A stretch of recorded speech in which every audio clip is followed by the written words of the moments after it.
పాపం. ఈ పాపం అనే పక్షులు ఎలా ఎగిరిపోతాం ఏం చెప్పారు? ఇలా చప్పట్లు కొడుతూ భజన చేస్తే ఎగిరిపోతాయి. అందుకని రోజు మంత్రం చెయ్యాలి. అది మనం అలవాటు చేసుకోవాలి. కూర్చున్నా నిల్చున్నా మన జీవితం అంతా మంత్రభరితం చేసుకోవాలి. మంత్రం మనని రక్షిస్తుంది. మనన త్రాయతే ఇది మంత్ర. పూర్వం చూడండి, అమ్మమ్మలు నాయనమ్మలు ఎప్పుడన్నా కూర్చున్నా నిల్చున్నా ఏమనేవారు? రామచంద్రమూర్తి ఎక్కడున్నావు తండ్రి అనేవారా? ఇప్పుడు ముసలమ్మ ఎలా తయారయ్యారు? ఒక ఆయన కథ చెప్పారు. ముసలమ్మ జపం చేస్తుందంట. జపం చేస్తుంటే దేవుడు వచ్చాడు. దేవుడు రాగానే ముసలి ఏమనాలి? స్వామి ఊరు పోమంటుంది, పాడు రమ్మంటుంది, తొందరగా తీసుకెళ్ళిపో స్వామి అనాలా? ఈ ముసలి ఎలా పైకి చూస్తుందంట. దేవుడికి చాలా ఇబ్బంది అయింది. ఆయన చక్రం పట్టుకొచ్చాడు. ఆయన అన్నాడు, నీకు మోక్షం ఇద్దామని వచ్చాడే ముసలే అన్నారు. అంటే ఈవిడ అందే, చక్రవాక సీరియల్ అవుతుంటే టీవీకి అడ్డంగా నిలబడింది కాకుండా మోక్షం ఇద్దామనుకో అంటే చక్రవాక వద్దు, చక్రపాణి గారు ఆవిడకి ఏం కావాలి? చక్రవాక సీరియల్ కావాలి. అలా సీరియల్ బ్యాచ్ ఎవరు ఉన్నారా? సీరియల్ బ్యాచ్ మోక్షం రాదు, సీరియస్ బ్యాచ్ వస్తుంది. సీరియస్ బ్యాచ్ అయితే మోక్షం వస్తుంది, సీరియల్ బ్యాచ్ రాదు. ఎవరైనా తింటే మళ్ళీ తిట్టేదని ఫీల్ అవుతారు. తినేదేమో కొత్త రేటు, చూసేదేమో మొగల రేటు, తయారైదేమో పొగలబోదు. అవునా? కాబట్టి మనకి సమయం లేదు మిత్రమా, టైం తక్కువ ఉంది. ఎప్పుడు చచ్చిపోదాం? డేట్ ఉందా? టైం ఉందా? కాబట్టి ఎప్పుడు చచ్చిపోదామో తెలియదు. కాబట్టి మనము ఎప్పుడు నిత్యం సన్నిహితో మృత్యు కర్తవ్యం హరికీర్తనం. అందరూ మరొకసారి మీ కమలాలాంటి చేతులు పైకెత్తండి. అబ్బబ్బ ఎంత బాగున్నాయండి. అవి కమలహస్తములు. చెప్పండి, హరే కృష్ణ హరే కృష్ణ కృష్ణ కృష్ణ హరే హరే హరే రామ హరే రామ రామ రామ హరే హరే గోవింద గోవింద గోవింద. కాబట్టి మనం అందరం ఎప్పుడు నోట్లో భగవన్నామం ఉండాలి. పొద్దున్న లేవగానే, రేపటి నుంచి విశేషం, ఇవాళ విశేషం దత్త జయంతి. రేపటి నుంచి 4 రోజులు పెద్ద పండగ. ఏంటి? ధనుర్మాసము. అవునా? మాసాన మార్గశీర్షోహం అన్నాడు కృష్ణ భగవానుడు. మరి మార్గశిర మాసంలో ధనుర్మాసం గోదాదేవికి ఎంతో ప్రీతికరమైనటువంటిది. చాలా మంది ఈ తిరుప్పావై పట్టణం అది చేస్తూ ఉంటారు. రేపటి నుంచి చక్కగా పొద్దున లేవడం, వెంకటే దైవం, పొంగలే ప్రసాదం. పొద్దున లేస్తామండి, ధనుర్మాసంలో చేస్తుంది. అమ్మో అమ్మో శ్రీకాకుళం అందరూ పుణ్యాత్ములే. పొల్లి గోదావరినాథ స్వామి భగవానికి.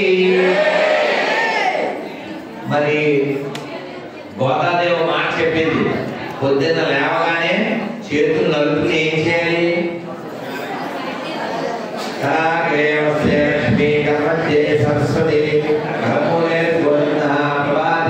అమ్మో మాకండి మంత్రాలు అవి రావండి, మాకండి రావు. మరి అందుకని గోదాదేవి షార్ట్ కట్ లో చెప్పింది.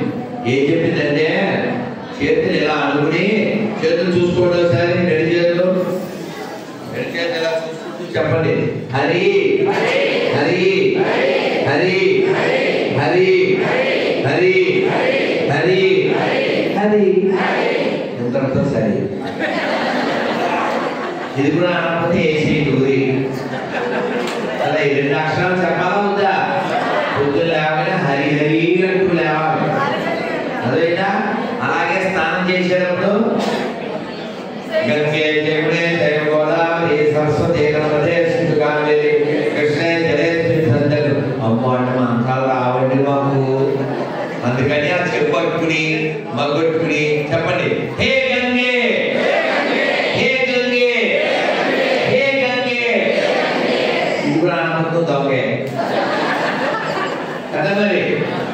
పెద్ద పెద్ద మంత్రాలు చెప్పదాక మగ్గో తుమ్మో పట్టుకుని హే గంగే అని స్నానం చేసేది మేఘ లేకుండా. అదైందా? అలాగే సూర్యుడికి నమస్కారం చేయాలి. నేను రోజు సూర్యుడికి నమస్కారం చేస్తానని అన్నావు చేయలేదు. అమ్మో అమ్మో అసలు సూర్యనారాయణ స్వామి దగ్గరలో పుట్టిన వాళ్ళు సూర్యుడికి నమస్కారం చేయలేదు. ఏ సంస్కారం? మీకు మీరే చప్పట్లు కొట్టుకోండి.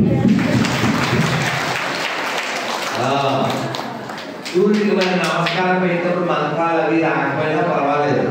చెప్పండి. ఓం సూర్యాయ నమః, ఓం ఖగాయ నమః, ఓం పోష్ణవే నమః, ఓం భానవే నమః, ఓం మిత్రాయ నమః, ఓం రవయే నమః, ఓం ఆదిత్యాయ నమః. ఏం చెప్పకపోయినా ఆయన పేరు తెలుసుగా సూర్య భగవాన్ శ్రీ సూర్యనారాయణ పాట కూడా వచ్చు మనకు. కాబట్టి ఆయనకి దండం పెట్టేసి సూర్యనారాయణ స్వామి భగవానికి అయిపోయారు. నీకు ఒకవేళ ఆదిత్య హృదయం ఉంటుందో తెలుసా? నేనైతే రోజు చదువుకుంటాను. ఎండలో నిలబడి ఇలా ఒంటి కాల మీద నిలబడి చదువుతాను అన్నమాట. శాంతం సమరే చింతయాస్థితం రావణం సాగరతో దృష్ట్వా యుద్ధాస్మపరిస్థితం ఇలా చదువుకుంటాను. అలా ఒంటి కాల మీద నేను నిలబడగలంటే అలా చేస్తాను. అమ్మో ఉన్నాయండి చేతులు పక్కన గోడ సపోర్ట్ చేసి ఉండదు. పర్వాలేదు, ప్రయత్నం చేయండి. అలాగే మీరు ఎవరో నాకు తెలియదు, ఒకసారి రండి. ఏం చెప్పుకున్నా లేదో తెలుసుకుందామని అని సార్ సరదాగా. ఏం లేదు సార్ రామేష్ గారు ఏమనుకుంటా కూర్చోదు, ఒకసారి కూర్చోదు సరదాగా నేను అందరికీ చెప్తాను. రామేష్ గారు పైకి లేవాలి. దొరికేసారు. ఎందుకు దొరికేసారు చెప్పండి. కనిపిస్తేనే చేయి కింద పెట్టకుండా ఒకసారి ట్రై చేయండి. ఇప్పుడు కొట్టలే అంటే మనం బాగున్నామా లేదా అని చెప్పడానికి ఇలా ఒంటికాల మీద నిలబడ్డాం. అలా కూర్చున్నప్పుడు చేయి కింద పెట్టకుండా లేవడం, మెట్లు ఎక్కడం, ఎక్కినప్పుడు అలా అనుకున్నా ఉండడం, ఇదంతా బాగున్నట్టు. అలా కింద చేయి పెట్టకుండా లేవంటే మేము రోజు కిందనే కూర్చుని భోజనం చేస్తామని అన్నాం చేద్దాం. అమ్మో ఆరోగ్యంగా ఇదంతా కింద బ్యాచ్. Very good. ఇది ఆరోగ్యం. ఈ మీరే చప్పట్లు కొట్టుకోండి. డైనింగ్ టేబుల్ మంచిది కాదు. అర్థమైందా? మనం కూర్చోవాలి, పొట్ట మాట్లాడాలి, పొట్ట రాకుండా ఉంటుంది, బాగుంటాం ఆరోగ్యం. అలాగే రాత్రి 9 దాటిగా భోజనం చేస్తానని అన్నం చేస్తాను. దొరికేస్తున్నానే అది చేయకూడదు. 9 తర్వాత చేయకూడదు. సూర్యుడు వెళ్ళాక ఇంక తినకూడదు. అర్థమైందా? మీరంటే పల్లెటూరు వాళ్ళు కాబట్టి మంచోళ్ళు, శ్రీకాకుళం వాళ్ళు, రామాయణులు, తెల్లకాయలు. అదే హైదరాబాద్లో ఉన్నారనుకోండి, విజయవాడలో ఉన్నారనుకోండి, జొమాటోలో టమాటా బాత్ ఆర్డర్ ఇచ్చి తినేస్తాడు. మరి అర్థమైంది. రాత్రి పూట కూడా తినేస్తుంటారు. అదేదో ఈ మధ్య పంది భోజనం వచ్చింది. ఏం భోజనం? పంది భోజనం. ఏం కాదు, నేను పెట్టిందే కాదు. పంది భోజనం నేను పెట్టాలి. పంది భోజనం పొద్దులన్నీ కలిసి తింటాయి కదా, ఈ పొద్దులన్నీ పెద్ద ప్లేట్లో తింటుంటాయి అన్నమాట. ఆడి ఆడి లాలాచలం వీళ్ళు వీళ్ళు లాలాచలం అలా పొద్దులు భోజనం చేయకూడదు. ఎవరి ప్లేట్లో ఆడి తినాలి. అదే వాళ్ళంటే ఎడారి మామూలు కాబట్టి దిక్కుమాలు వాళ్ళకి నీళ్ళు ఉండవు, నీళ్ళు ఉండదు, ఏదో చేస్తూ చంపేసి అందరూ కలిసి పీకి తింటుంటారు. అలా మనం ఉండకూడదు.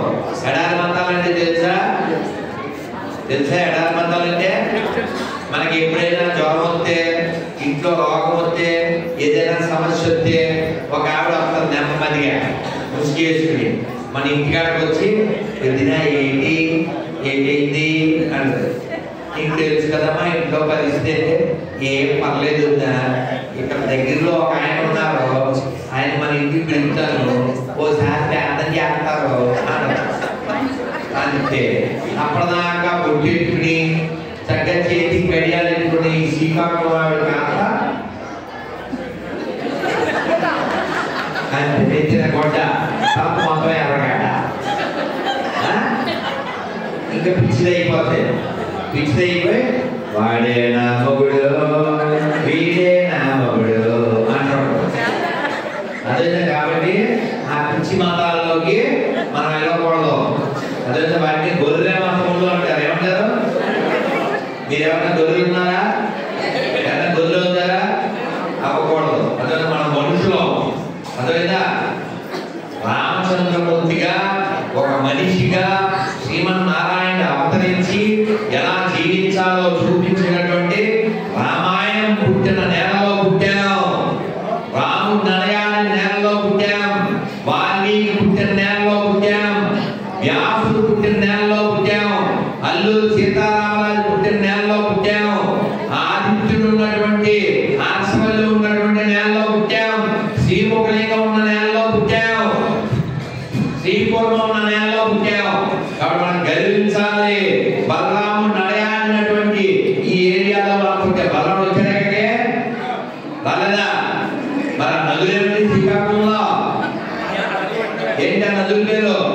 నాగావళి. ఎలా వచ్చింది? బలరాముడు నాగలతో అయితేనేనా? కాబట్టి బలరాముడికి మనకి సంబంధం ఉంది, చైతన్య మహాప్రభుకి మనకి సంబంధం ఉంది, శ్రీపూర్ణంతో మనకి సంబంధం ఉంది, సూర్యుడితో ఆదిత్యుడితో ఆశ్వల్లి స్వామితో మనకి సంబంధం ఉంది, మహాభారతంతో సంబంధం ఉంది, పరశురాముడితో మనకి సంబంధం ఉంది. కాబట్టి మనం చాలా గర్వంగా ఉండాలి. అంతేగాని ఏదో ఎండిపోయిన 2 శాఖల మీద ఏడాది చేసిన శవానికి మనకి ఏ సంబంధం లేదు. కాబట్టి మన ఇళ్ళ దగ్గరికి ఎవరైనా ఇతర మతస్థులు వస్తే మాకు అక్కర్లేదు ఆ దరిద్రం అని చెప్పాలి. మాకు పవర్ఫుల్ కోదండం పట్టిన రాముడున్నాడు, పర్లేదు దేవుడు గొంతిచ్చాడు. కోదండం పట్టిన రాముడు మాకున్నాడు, కొండనిచ్చిన శ్రీకృష్ణుడు మాకున్నాడు, లోకం కోసం విషం తాగినటువంటి పరమశివుడు మాకున్నాడు. మాకు ఎండిపోయిన శవాలు అక్కర్లేదు అని గర్వంగా చెప్పాలి, ధైర్యంగా చెప్పాలి. ఈ దేశం హిందువులదే కాబట్టి మనం హిందువుల దగ్గర కొనాలి, హిందువుల దగ్గర తినాలి. మనం అంతా ప్రతిజ్ఞ చేద్దాం. చెయ్యాలి పెట్టండి. ఈ భారతదేశంలో ఈ హిందూ రాష్ట్రంలో ఈ సనాతన ధర్మాన్ని పాటించే ఈ ఆర్యావర్తనంలో ఈ హిందూ భూమిలో భారత భూమిలో హిందువుగా జన్మించిన నేను, హిందువుగా జీవిస్తున్న నేను హిందువుల దగ్గరే కొంటాను, హిందువుల దగ్గరే తింటాను, హిందువులాగే ఉంటాను. భారత్ మాతా కీ, భారత్ మాతా కీ జై శ్రీరామ్.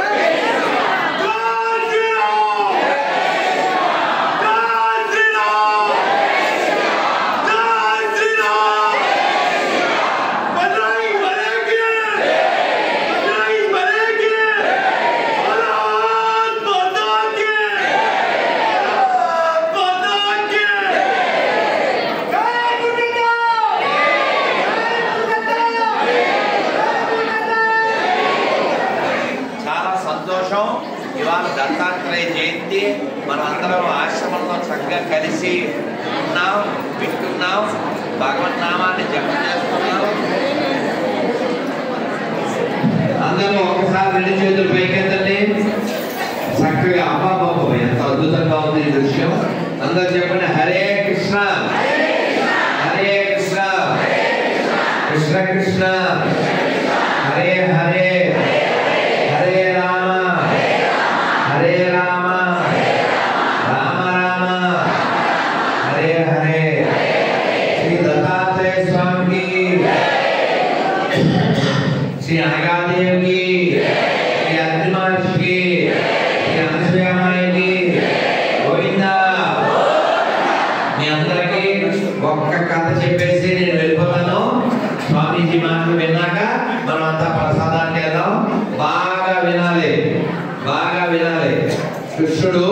చిన్న పిల్లవాడు 4-5 ఏళ్ళు ఉన్నాయి. వాళ్ళ అమ్మ తలుపుతుంది. ఎందుకు తలుపుతుంది? ఈయన కుండలు అవి బద్దలు కొట్టాడు. ఎందుకు కుండలు బద్దలు కొట్టాడు? వాళ్ళ అమ్మ ఒళ్ళో పెట్టుకుని పాలిస్తూ, నాని ఇప్పుడే వస్తున్నారా, పొయ్యి మీద పాలు పెట్టాను, ఆ పాలు పొంగిపోతాయి అని కృష్ణుడు చిన్నపిల్లవాడు అలా ఒళ్ళో నుంచి తీసి కింద పెట్టి, నాకు పాలు ఇవ్వకుండా పొయ్యి మీద పాలు ముఖ్యమా నీకు అని ఆ కుండలో ఉన్న పాలంతా బదలు కొట్టేసి అదంతా పాల సముద్రం చేశాడు. రాను రాను ఈ పిల్లవాడికి అర్ర ఎక్కువైపోతుంది అని కృష్ణుడు పట్టుకుందామని పారిపోతున్నాడు. రోడ్డు మీద దాకా వచ్చేసాడు. అలా పరిగెట్టి పరిగెట్టి పరిగెట్టి కృష్ణుడు దొరుకుతాడా ఎవరికైనా? ఆయన దొరకలేదు. పరిగెడుతున్నాడు. వాళ్ళ అమ్మ వెనకాల పాపం ఆయాసపడుతూ పరిగెడుతుంది. ఓ పెద్ద ఆయన కనపడ్డాడు కృష్ణుడికి. తాత ఆయన చేతిలో పెద్ద కుండ ఉంది ఖాళీకుండా. తాత నన్ను ఆ కుండలో పెట్టవా అన్నాడు. ఆయన ముద్దుగా ఉన్నాడు కదా కృష్ణుడు. ముద్దుగా ముంగిట పుత్రమూవీలు తిద్దరాని మహిమల దేవకీ సుతుడు. కాబట్టి ఆ ముద్దుగానే యశోద కొడుకు అడిగేసరికి ఆయన కాదలేక ఆ 2 చేపలు పట్టుకుని ఆ కుండలో కూర్చోబెట్టాడు. ఈయన కుండలోకి వెళ్ళాడు. పైన మూత పెట్టాడు. లోపలంతా వెన్నవాసన. వాళ్ళ అమ్మ వచ్చింది. ఏమంటే మా అబ్బాయి ఏమన్నా ఇక్కడ వచ్చాడా అండి? ఈయన అటువైపు చూసి ఇంక వెళ్ళినట్టున్నాడమ్మా అన్నాడు. ఖచ్చితంగా ఈయన దగ్గరే పరమసత్యం ఉంది. కాబట్టి ఏం చెప్పినా నిజమే. పరమసత్యాన్ని పట్టుకోవడమే ప్రధానం. ఈ పరమసత్యం దగ్గరికి వచ్చేసాడు. ఇప్పుడు పాపం యశోదామాయి వెతుక్కుంటూ వెళ్ళిపోయాక లోపల నుంచి కృష్ణ భగవానుడు ఆయన సౌండ్ కొట్టాడు ఆ కొండ మీద. ఈయన మూత తీసి ఏమిటి అన్నాడు. మా అమ్మ వెళ్ళిపోయింది కదా, నన్ను పైకి తీయండి అన్నాడు. అంటే ఈయన అన్నాడు, నాకు మోక్షం ఇస్తే నిన్ను బయటికి తీస్తాను అన్నాడు. ఎవరి చిన్నపిల్లోని అలా పెద్ద పెద్ద పదాలు అవి నాకు తెలియదు కదండి అన్నాడు. అదంతా నాకు తెలియదు, మోక్షం ఇస్తే బయటకు వస్తావు లేదా అందులో ఉన్నాడు. అయ్యో కొండలోంచి బయటికి రాలేక అగోలిస్తున్నాను, నేను నీకు మోక్షం ఇవ్వడం ఏమిటండి? నువ్వు ఎవరో మాకు తెలియదా?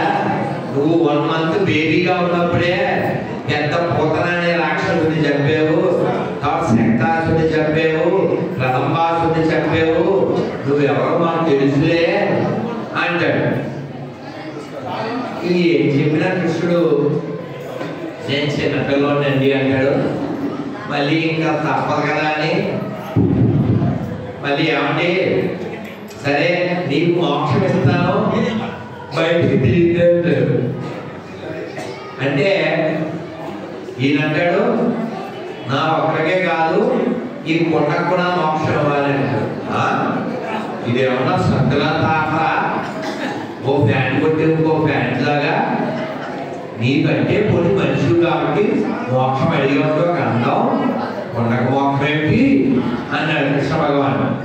అంటే అప్పుడు ఆ పెద్ద ఆయన అన్నాడు, స్వామి నువ్వు నీ అమ్మకే దొరకలేదు, లక్షల సంవత్సరాలు జపం చేస్తే, తపస్సు చేస్తే, ధ్యానం చేస్తే ఎవరికైనా దొరుకుతావా నువ్వు?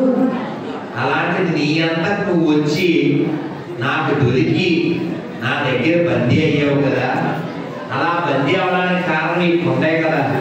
ఎంత ఉపకారం చేసిన కొండకే నేను ప్రతి ఉపకారం చెయ్యాలి కదా స్వామి.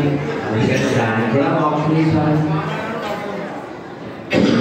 అలా అన్నాక కృష్ణ భగవానుడు లాజిక్ అంటే మరి తప్పదు కదా, ఆయన అలాగే అని చెప్పి దానికి కూడా మోక్షం ఇచ్చారు అన్నాడు.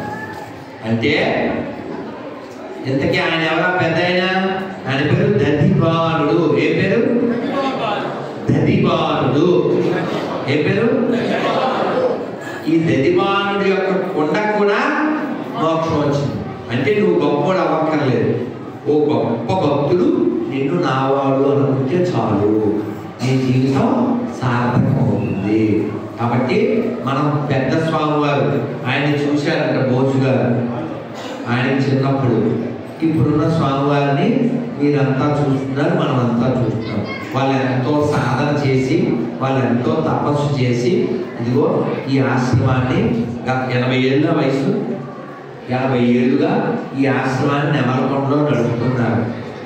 అదంతా కూడా దత్తుడు అనుగ్రహం కదా. అందుకని మనలో చెత్త పోవాలంటే, మనకి దత్తుడు అనుగ్రహం రావాలంటే ఎప్పుడు నామం చేయాలి. తినే ముందు కూడా మనం మంత్రం చేసే తినాలి. అంతేగాని ఏదో మేకలు తిన్నట్టు పక్షులు తిన్నట్టు తినకూడదు. నేను మంత్రం చెప్పే తింటానండి అన్న చేస్తుంది పుణ్యాత్ముడు. ఒకవేళ నీకు అలవాటు లేదు కదా, ఈ రోజు నుంచి చెప్పండి. పెద్ద పెద్ద మంత్రాలు అవి చెప్పకపోయినా పర్వాలేదు. 3 సార్లు చెప్పండి. శ్రీ విష్ణు, శ్రీ విష్ణు, శ్రీ విష్ణు. లేదు మీ అందరికీ హరే రామ హరే కృష్ణ వచ్చు కదా, మరొకసారి చెప్పండి. హరే కృష్ణ హరే కృష్ణ కృష్ణ కృష్ణ హరే హరే హరే రామ హరే రామ రామ రామ హరే హరే. కాబట్టి మంత్రం చెప్పే తినాలి. అలాగే నిద్రపోయేటప్పుడు కూడా మంత్రం చెప్పుకునే నిద్రపోవాలి. ఎందుకంటే రేపు పొద్దున్న లేస్తామో లేదు, రేపు లేచినా పర్వాలేదు లేకపోయినా పర్వాలేదు అని అనుకోవాలి. అలా అనుకుని సుఖంగా జీవించాలి, సుఖంగా నిద్రపోవాలి. భగవంతుడు పిలవగానే వెళ్ళిపోవాలి. ఓ ముసలావిడ నా ఎదురుగా ఉంది రైల్లో. పొద్దున్నే రైల్లో ఉన్నాం కదా, ఆదిత్య హృదయం చదువుకుందామని అలా లేచి వెళ్ళబోయాడు. ఆ పెద్ద ఆవిడ సెల్లో ఏదో చూస్తుంది. ఏం చూస్తుందా అనుకున్నాను. ఒకసారి మనస్సుని అటు ఇటు తిప్పుతూ ఉంటుంది. ఆ పెద్ద ఆవిడ ఏం చేసింది, సెల్ ఫోన్లో ఏదో చూస్తుంది. పొద్దున్నే ఏం చూస్తుంది, ఏ లవకుశ చూస్తుందో, ఏ నర్తనశాల చూస్తుందో అనుకున్నాను. మొసలే కానీ సబ్జీ తిని పబ్జీ ఆడుతుంది. చాలా కోపం వచ్చింది, చాలా కోపం వచ్చింది. ఏం చేస్తున్నారు మీరు అన్నాను. అంటే ఆకలి దాకా వెళ్ళాలి కదండి, ఆకర్షించకండి, ఆకలి దాకా వెళ్ళాలి కదా, టైం పాస్ కోసమని ఆటలాడుతున్నాను. 69 ఏళ్ళు వచ్చి నువ్వు గేమ్స్ ఆడతావా? గేమ్స్ టైం పాస్ అవ్వాలా? నీకు అసలు టైమే లేదే, త్వరలో పాస్ అయిపోతావు. పాస్ అయిపోవడం అయిందండి, ఇక అయిపోతామని చెప్పాను. చెప్పి ఓ శ్లోకం చెప్పాను. నేను మాతాజీ అంత మంచోని కాదు, స్వామీజీ అంత మెత్తనోని కాదు, ఆయన అంటే సాధువు నేను కాదు. ఆయన చక్కగా తీయగా చెప్తారు, నేను విన్నాను. నేను ఆవిడతో ఏం చెప్పాను మీతో చెప్తున్నాను, అందరూ దండం పెట్టి చెప్పండి. కాలక్షేపో కాలక్షేపో నా కర్తవ్యం, క్షీణమాయు దినే దినే, యమస్య కరుణానాస్తి ధర్మస్య త్వరితగతి. అంటే దాని అర్థం ఏమిటంటే కాలాన్ని వ్యర్థం చేయకండి, ఆయుర్దాయం కొంచెం కొంచెం గడిచిపోతుంది, ఎవరికి దయలేదు, మన్నే ఒక్క తీసుకుపోతాడు. ఎవడు వచ్చే లోపల మనం గట్టిగా భగవన్ నామాన్ని చేయాలి. అందుకని అలవాటు చేసేసుకోండి. కూర్చున్నా నారాయణ నారాయణ నారాయణ గోవింద గోవింద జనార్దన మాధవ కేశవ వాసుదేవ వాసుదేవ వాసుదేవ. గట్టిగా చెప్పండి, వాసుదేవ వాసుదేవ మాధవ కేశవ మధుసూదన చక్రపాణి జనార్దన దత్తాత్రేయ నారసింహ. అలా ఎప్పుడు నామాన్ని అనుకుంటూ ఉండాలి చక్కగా. మరి మీ అందరికీ ఇంటికి ఒకటి చొప్పున ఏకాదశి పేపరు తర్వాత బయట ఇస్తారు. మా యువరాజు ఎప్పుడో 2 నెలల క్రితం ఎప్పుడో ఈ కార్యక్రమం అండి మీరు రావాలండి అన్నాడు. సరే సమయం ఉంది వస్తానులే అన్నాను. రాత్రి చాలా చలిలో ఒక వారం 10 రోజుల నుంచి జ్వరంగా ఉంది, దగ్గుగా ఉంది. అయినా అలా ప్రయాణం చేసి వచ్చాం. వచ్చినందుకు సంతోషం ఏమిటంటే ఇక్కడ అంతా దత్తమయంగా ఉంది, చెత్తమయంగా లేదు. ఒక్కరు కూడా బ్యాడ్ పర్సన్ కాదు. మీరందరూ గొప్పోళ్ళు, చక్కగా వింటున్నారు. మీ అందరికి మీరే చదువుకోండి.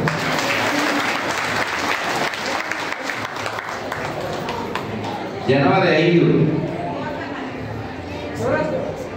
అమ్మో చెప్పాలి, వెరీ ఇంపార్టెంట్. అదే జనవరి 5. Thank you. ఇదే ఇవ్వండి అన్న, ఇదే ఇవ్వండి తర్వాత ఇప్పుడు కాదు. జనవరి 5 మనమందరం, మీ అందరికీ తెలుసు ప్రస్తుతం పరిస్థితులు ఏం బాగోలేదు. హిందువులకి చాలా గడ్డుకాలం నడుస్తుంది. బంగ్లాదేశ్లో హిందువుల్ని ఓచుకోకపోతున్నారు పందులు. మనమేమో అన్ని మతాలు ఒకటే కదా అని మెరుగు తిరుగుతుంటాం. మన గుళ్ళు పూజ చేస్తున్నారు, మన ఆడపిల్లల్ని నాశనం చేస్తున్నారు, మన హిందువుల ఇల్లులు తగలబెట్టేస్తున్నారు, హిందువుల్ని నిలువునా కట్టేసి నరికేసి చంపేస్తున్నారు. కాబట్టి మనం హిందీలో ఒక మాట చెప్తాను. దేకో అంటే తెలుసా? దేకో అంటే చూడటం. మీరు హిందీలో దేకండి, లేకపోతే తెలుగులో దేకుతారు. అర్థమైందా? హిందీలో దేకడం అంటే చూడండి. ఏం చూడాలి? అమ్మేవాడెవడు, ఇది చూడండి. కొనేటప్పుడు ఎంత అని మాత్రమే కాకుండా అక్కడ మీకు ఫోన్లో డబ్బులు కొట్టడం వస్తే ఫోన్లో రూపాయి కొట్టండి, స్కాన్ చేయండి. స్కాన్ చేస్తే అక్కడ పేరు రామారావు వచ్చింది అనుకోండి, కొనండి. రహీం వస్తే కొనకండి. ఎందుకని? మనమేమో అందరం మన వాళ్ళే అని, సర్వేజన అని మనం అనుకుంటున్నాం. కానీ మనం తినే దాంట్లో ఉమ్ము వచ్చ ఇది కలుపుతున్నారు వాళ్ళు. కాబట్టి ఎక్కడ పడితే అక్కడ కొనద్దండి, ఎక్కడ పడితే అక్కడ తినద్దండి. మనం అనుకుంటున్నాం అన్ని మతాలు ఒకటే కదా అని. ఏం కాదు, పచ్చి అబద్ధం. మన దేశాన్ని నాశనం చేయడానికి ఇస్లాము, క్రైస్తవం గత 1000 సంవత్సరాలుగా చాలా కష్టపడుతున్నాయి. మన వాళ్ళనే మతం మార్చి మన దేశాన్ని పాకిస్తాన్ కింద ఒక ముక్క, బంగ్లాదేశ్ కింద ఒక ముక్క, ఆఫ్ఘనిస్తాన్గా ఒక ముక్క, కాశ్మీర్లో ఒక ముక్క, అలా ముక్కలు చేసేసారు. కాబట్టి మనం హిందువుల దగ్గరే కొనాలి, హిందువుల దగ్గరే తినాలి. అలాగే మన షాపుల దగ్గరికి పొగ వేయడానికి వస్తారు. పొగ వేసేవాడు హిందూ అయితేనే పొగ వేయించుకోవాలి. వాళ్ళు అసలు స్నానమే చేయరు. వాళ్ళు నీకు వచ్చి వాళ్ళు మంత్రం చెప్పి వాళ్ళు పొగ ఎత్తే నీకు పుణ్యం వస్తారు. దరిద్రం ఆ పొగ ఎందుకు వేసుకో. అర్థమైందా? అందుకే మనం ఇందాక ప్రతిజ్ఞ చేశాం, మళ్ళీ చేద్దాం. చెప్పండి. హిందూగా పుట్టిన నేను, ఈ హిందూ రాష్ట్రంలో జీవిస్తున్న నేను హిందువుల దగ్గరే కొంటాను, హిందువుల దగ్గరే తింటాను, అన్ని మతాలు సమానమని అబద్ధం చెప్పను. హిందుత్వమే గొప్పది, హిందుత్వమే భారతదేశ ఆత్మ. ఇది హిందూ రాష్ట్రము, ఇది హిందూ దేశము. ఇక్కడ మతం మారిన వాళ్ళు కూడా హిందువులకే పుట్టిన వాళ్ళు. అందరూ హిందువులే, అందరూ నా బంధువులే. భారత్ మాతాకి, భారత్ మాతాకి.